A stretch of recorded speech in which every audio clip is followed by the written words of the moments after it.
We're going to do a bond enthalpy and compare that to its enthalpy of combustion. And I've got a bunch of information already for us on the screen. First of all, it says that we're dealing with propan-1-ol, and that's something that we haven't really dealt with yet, organic molecules. But we're not going to worry too much about that right now. But propan-1-ol is, in its molecular formula, would be C3H7OH, the OL representing the OH right there. It's an alcohol group. So we're going to deal with that one. And the first thing that we need to know, since it's a combustion, is what's in a combustion reaction. So hopefully you remember that whatever our initial reactant is going to react with oxygen to form CO2 and H2O. That's in any complete combustion reaction. So we've got that part written down right away. I already went ahead and balanced this one for us, and I also put it into its Lewis diagram form because we want to be able to look at what bonds are actually here if we're dealing with bond enthalpies. If we don't do it in the Lewis diagram form, we're not going to know what our reactants are. I realized I just forgot those two unbonded electrons pairs. So we've got our structures here. We know how they are balanced, and we need to remember that when we're dealing with bond enthalpy, the reactions are the sum of the bonds broken minus the sum of the bonds formed. While the broken bonds are the ones that are in my reactants, because those all have to be broken to form new ones, my bonds formed.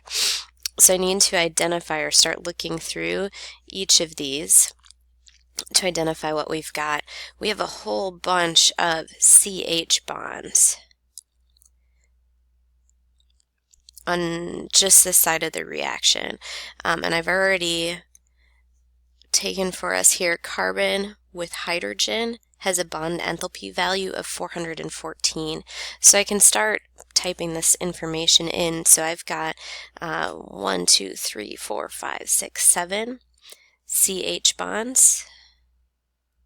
And those 7 CH bonds have a bond enthalpy value of 414 kilojoules per mole. Okay, I also have, for bonds broken, a bunch of carbon-carbon bonds. And let's do a different color. Carbon-carbon, carbon-carbon. So I've got 2 carbon-carbon bonds. So plus 2, we'll do that here first, 2 carbon-carbon single bonds. And so I look at my chart, and I see the carbon-carbon single bond is 346 kilojoules per mole. So I'm going to put that in here, 346 kilojoules per mole. Okay, so I've got taken care of part of my reactants that are being broken. I have to do a few more, so let's pick another color again. I have a carbon-oxygen bond here, singly bonded, and so I look at my chart. Carbon to oxygen is 358, so I'm going to add that in. So my 1 carbon-oxygen bond, and I'm going to negate writing that 1 there again because I know 1 times any number is that number. So it's just plus 358 kilojoules per mole. Okay, that takes care of almost all of the propan-1-ol.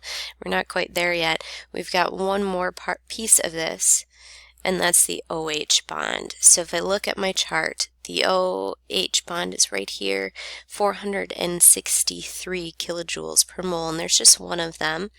So I'm going to add to this plus 1 OH, and so I have plus 463 kilojoules per mole. Okay. We're almost there. I still have more reactants that have to break up, and what I have of them is right here. I have 9/2 of an O double bond O, and my double bonds are down here. I've already highlighted it's 498, but I have to multiply by how many moles of them I have, so I have plus 9/2 O double bond O. So 9/2 of 498. So I can figure out kilojoules per mole for that. So this sum is going to be all of my bonds that are broken. Make that a little more clear. So we take a moment and type that all in.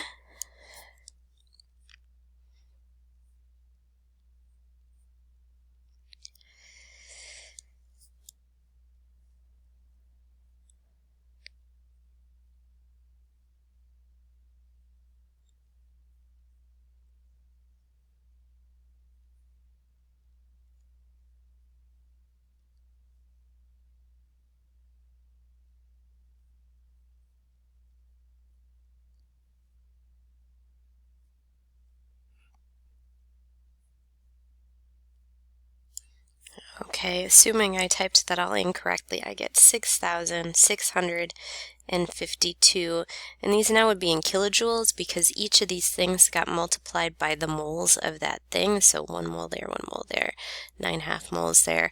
So 6,652 kilojoules. Now I have to figure out all of my bonds that are broken. So we'll go through, do the same thing that we just did, and identify what all we have.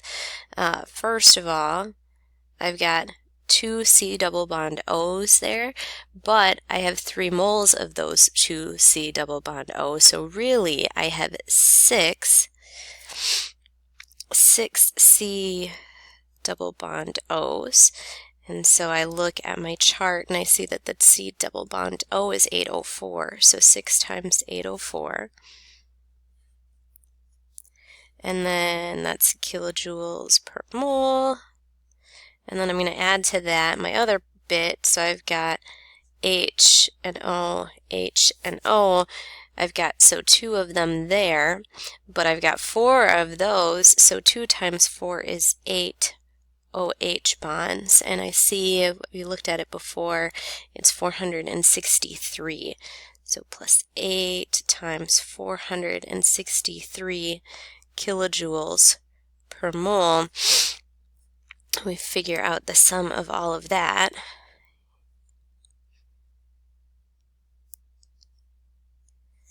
And I get 8,528 kilojoules. Again, kilojoules now, not kilojoules per mole, because the moles got canceled out because of the mole values here. So we have to do my final now that I know bonds formed, and remembering that bonds formed is negative because it's going to release energy as bonds are formed. I have to subtract these two numbers, and I get a negative number. It's going to be exothermic overall, which makes sense because it's combustion. It really should be exothermic overall. 1876 kilojoules. Now it asks me here to compare to the accepted value of the enthalpy of combustion, and that's from the second table here, enthalpies of combustion. So my accepted value here is negative 2,021 kilojoules per mole, but I know that I have just 1 mole of it that I'm dealing with, so I'm going to leave it with kilojoules. So I'm comparing like things. And we see that the actual values, so this one, when I actually do that in the laboratory, I get negative 2,021, which is much greater, much more negative, so much releasing much more energy than the kilojoules that I just calculated based on bond enthalpies. And the main reason that this is because bond enthalpies don't take into account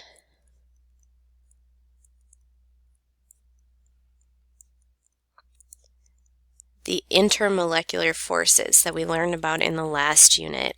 And so we can think about this. We've got intermolecular forces, particularly in, the propanol, we've got in here mostly van der Waals forces, except for right here, and this is the big one. This is why it's going to take more energy than we expect to have this reaction. It's because of the hydrogen bonding that we have here. So you would be asked to take that into consideration in doing your final analysis. So it's the intermolecular forces, particularly the hydrogen bonding, that we are dealing with.